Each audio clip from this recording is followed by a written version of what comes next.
के अंदर आप लोगों को क्वेश्चन सॉल्व करना आना चाहिए।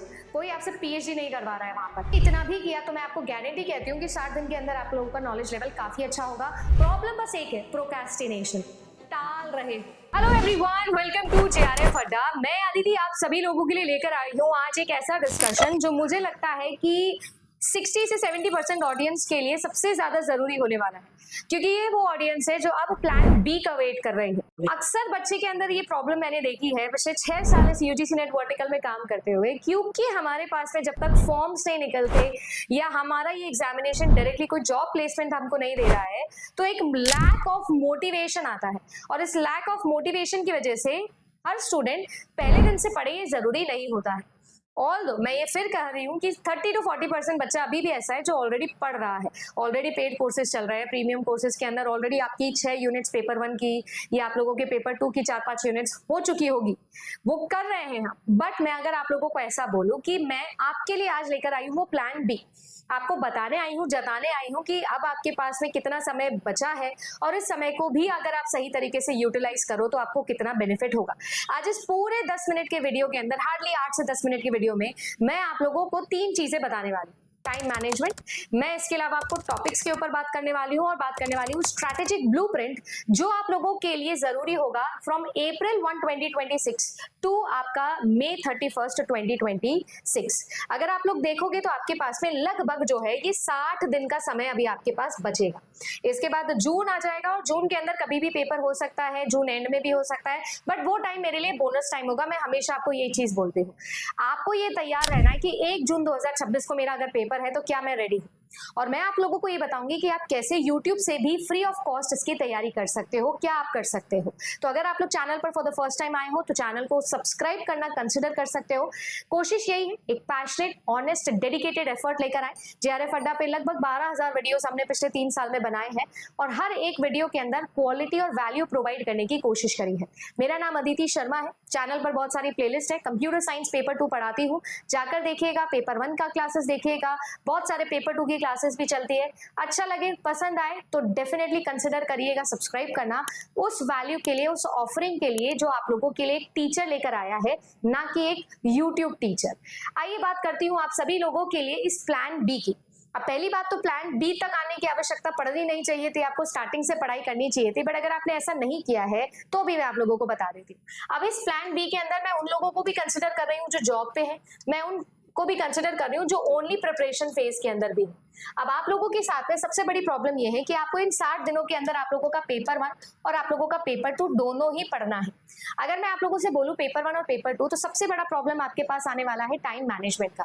पेपर 1 पढ़ोगे तो 2 छूट जाएगा, 2 पढ़ोगे तो 1 छूट जाएगा। अब इसके लिए क्या कर सकते हैं? इसके लिए जो आप लोग बेस्ट तरीका कर सकते हो वो ये कर सकते हो कि आपको ये समझ में आना चाहिए कि ईच सिंगल डे आप क्या कर रहे हो।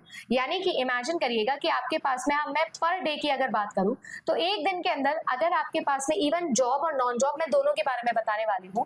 अगर आप जॉब पर हो या आप ओनली प्रिपरेशन फेज में हो, ठीक है ना, तो आप लोगों को कमेंट सेक्शन में मुझे यही बताना है कि आप ओनली जॉब पे हो, आई मीन जॉब वाले हो या ओनली वाले हो, ठीक है। तो उस अकॉर्डिंग मैं आप लोगों की डेफिनेटली फर्दर हेल्प कर पाऊंगी। बट अगर आप जॉब वाले हो तो मेरा ये मानना है कि आप एक दिन के अंदर लगभग, अगर मैं पूरी सारा कैलकुलेशन करके भी देख लूं तो लगभग आप 5 घंटे जो है वो प्रीमियम 5 घंटे दे सकते हो आपकी स्टडीज को।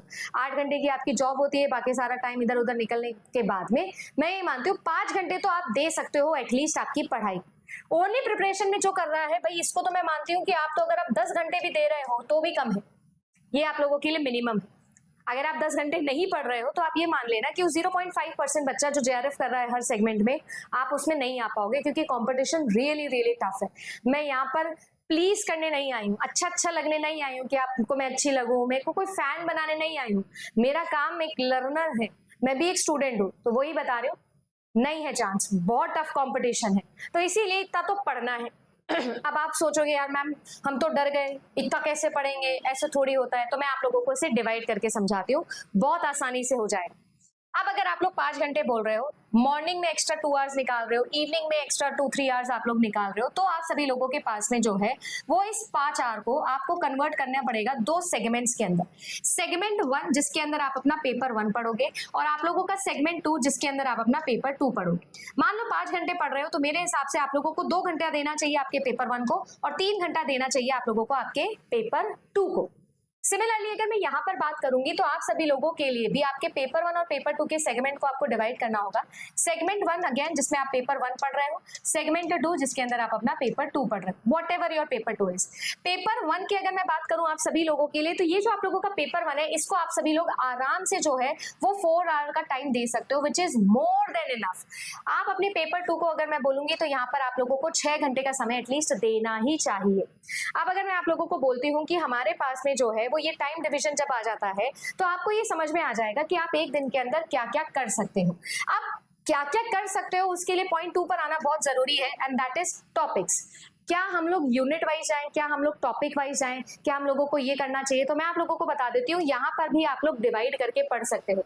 जो जॉब वाले लोग हैं मेरे हिसाब से उन सभी लोगों को अब टॉपिक वाइज जाना चाहिए। इंडक्टिव अप्रोच जो है वो दोनों को ही यूज करनी है, बट इनको topic wise inductive approach use करनी है। मतलब आपको आपके पेपर 1 और आप लोगों के पेपर 2 के अप्रोक्सीमेटली 150 से लेकर 200 कॉन्सेप्ट, 200 टॉपिक्स जो है वो लिस्ट डाउन कर लेने हैं।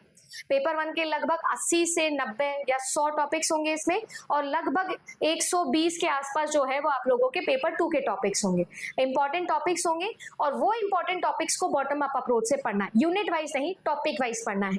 वेयर एज इन बच्चों को मैं अभी भी यही चीज बोलूंगी कि समय है, आप यूनिट वाइज पढ़ सकते हो, बट आप दोनों को क्या टेक्निक अपनानी है, आप दोनों को ही बॉटम अप अप्रोच अपनानी है।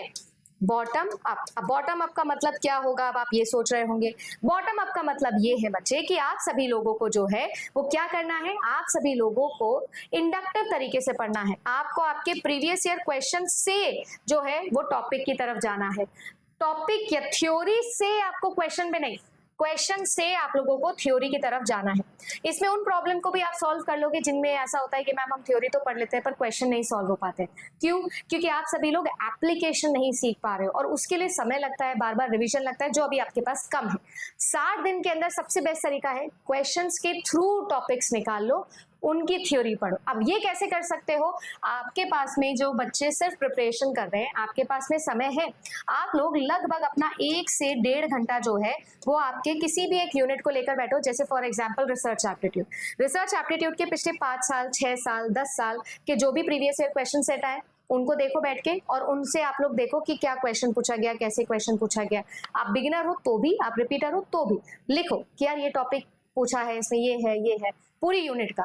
ऐसे बना लोगे आप लोग, रोज कर सकते हो ये चीज। और रोज अगर आपके 2 टॉपिक निकले उनको पढ़ो। बचे हुए आपके पास में टाइम तो है ना, 3 घंटा 3.5 घंटा, आप उनको पढ़ो। कैसे? उनकी थ्योरेटिकल वीडियोस है, यूट्यूब के ऊपर मैराथन्स है, मैंने भी बहुत सारी क्लासेस ली हुई है, पेड सब्सक्रिप्शन है तो पेड क्लासेस है। सेम चीज पेपर 2 के अंदर 2 घंटे ये चीज कर सकते हो। इसी के अंदर जब आप लोगों को रिवीजन करना है तो हर तीसरे दिन जो भी आपने पिछले दोनों दिनों के अंदर थ्योरी पढ़ी है अकॉर्डिंग टू द क्वेश्चन, उन्हीं के प्रीवियस ईयर क्वेश्चन को सॉल्व कर लो। तो आपको ये अश्योर हो जाएगा कि जो क्वेश्चन मैंने सिर्फ ऐसे पढ़े थे कि यार इसका क्या टॉपिक है, कैसे है, आप उनका टॉपिक पढ़ के मैं उन क्वेश्चन को सॉल्व कर पा रहा हूँ। अगर आपने इतना भी किया तो मैं आपको गारंटी कहती हूँ कि 60 दिन के अंदर आप लोगों का नॉलेज लेवल काफी अच्छा होगा और प्रैक्टिकल नॉलेज लेवल काफी अच्छा होगा, जो एग्जाम के लिए जरूरी है ना। एग्जाम के अंदर आप लोगों को क्वेश्चन सॉल्व करना आना चाहिए। कोई आपसे पीएचडी नहीं करवा रहा है वहां पर। ये सेम चीज जो है वो आप लोग अपने यहाँ पर भी कर सकते हो। टॉपिक वाइज जा सकते हो, प्रीवियस ईयर क्वेश्चन वाइज जा सकते हो। अब ये स्ट्रैटेजिक ब्लूप्रिंट मैंने आपको बना के दिया, सिंगल डे क्या कर सकते हो। अगर हर दिन आप इतना कर सकते हो तो मैं ये मानती हूँ बहुत आसान है। अगर आप सोच के देखोगे 5 घंटे अगर आप डेली पढ़ते हो और 60 दिन आप ऐसा पढ़ लेते हो, आप खुद मल्टीप्लिकेशन करके लगा लेना कितने घंटे की पढ़ाई हो जाती है। और अगर मैं यहाँ पर बात करूं तो आप लोगों के पास से 600 घंटे की अप्रोक्सीमेटली पढ़ाई हो ही रही है। आप सोच के देखिए, क्या इतने घंटे में आपको नहीं लगता है कि आप एटलीस्ट 200 टॉपिक्स पढ़ लोगे, पेपर 1 और पेपर 2 के मिला के आराम से, उससे कहीं ज्यादा ही पढ़ लोगे। तो अगर आप ये कर सकते हो तो मोटिवेशन की कमी है कहाँ? क्यों लैक ऑफ मोटिवेशन है? प्रॉब्लम बस एक है, प्रोक्रेस्टिनेशन। टाल रहे हो, अभी करेंगे, फॉर्म आएगा तब करेंगे, देखेंगे मैम एक बार सेट एग्जाम हो जाए फिर पढ़ेंगे, मैम ये हो जाए फिर पढ़ेंगे। आपका क्या रीजन है प्रोक्रेस्टिनेट करने का, कमेंट सेक्शन में बताना। और अगर आप नहीं कर रहे हो प्रोक्रेस्टिनेट, तो आपका जो स्ट्रेटेजिक ब्लूप्रिंट है क्या वो इस तरीके से अलाइंड है कि नहीं है, ये भी मुझे कमेंट सेक्शन में बताना। कौन से वाले हो ये बताना, कौन सा सब्जेक्ट है ये भी बताना। क्योंकि अब मैं आप लोगों के लिए क्या करने वाली हूँ कि ये जो मैंने आप लोगों को टॉपिक बोले ना, पेपर 1 के टॉप इंपॉर्टेंट 100 टॉपिक्स, पेपर 2 के टॉप इंपॉर्टेंट आप लोगों के 150 से 200 टॉपिक्स, ये जो है ये मैं आप सभी लोगों के लिए लिस्ट बनाकर आपको दे रही हूँ। मैंने डिस्क्रिप्शन के अंदर एक व्हाट्सएप ग्रुप बना रखा है, आप सबको पता ही है ना, एक व्हाट्सएप ग्रुप है, आप उस ग्रुप को ज्वाइन कर सकते हो, it's totally free of cost. यहाँ पर मैं आप लोगों से जो है वो आने वाले दिनों के अंदर ये शेयर कर दूंगी। आप लोग अपना सब्जेक्ट नेम मेंशन कर दो कमेंट पे, ताकि मैं किस किस सब्जेक्ट का मुझे देने की जरूरत है वो भी मुझे समझ में आ जाए। पेपर 1 का तो ऑफ कोर्स मैं सभी के लिए वहां पर डाल ही दूंगी। अब बारी आती है कि अगर ये सारे स्ट्रैटेजी आप लोग फॉलो कर लेते हो, तो आप सभी लोगों के लिए जो सबसे इंपॉर्टेंट सवाल है, जो शायद आपसे कोई नहीं पूछता होगा, वो मैं ये पूछ रही हूँ, आप 300 में से कितने नंबर लेकर आओगे आपके जून एग्जामिनेशन के अंदर। अब आप ये बोलोगे मैम एग्जामिनेशन अभी हुआ नहीं, फॉर्म अभी आया नहीं, हमें क्या पता हम कितने नंबर लेकर आएंगे। और यही आपकी सबसे बड़ी गलती होने वाली है। अगर आपको नहीं पता है, अभी तक आपको यही नहीं पता, आपने कहीं लिखा ही नहीं है कि मेरे को इतने नंबर लेकर आने, तो आपकी सबसे बड़ी गलती है। अब कैसे कैलकुलेट किया जाता है कि मुझे कितने नंबर लेकर आना है? अगर आप चाहते हो कि मैं इस टॉपिक पर भी वीडियो बनाऊं, कमेंट सेक्शन में जरूर बताना। बट यस, ये अगर आपको नहीं पता है तो आप अभी एक्चुअली में उस आइडियलिस्टिक वर्ल्ड में जी रहे हो, रियलिस्टिक वर्ल्ड में आए ही नहीं, उस कंपटीशन में आए ही नहीं। और उसमें आने के लिए आपको ये तो पता होना चाहिए कि मेरा टारगेट क्या है, तो अपना टारगेट पहचान। वीडियो अच्छा लगा हो तो डेफिनेटली लाइक करिएगा, चैनल पर नए हो तो सब्सक्राइब करिएगा। चैनल पर आप सभी लोगों के लिए सुबह 9 बजे मैं लेकर आती हूँ पेपर 1 की डेली क्लासेस, और शाम को 7 बजे कंप्यूटर साइंस की daily classes, totally free of cost. मिलती हूँ आप सभी लोगों से अगली क्लास में। धन्यवाद।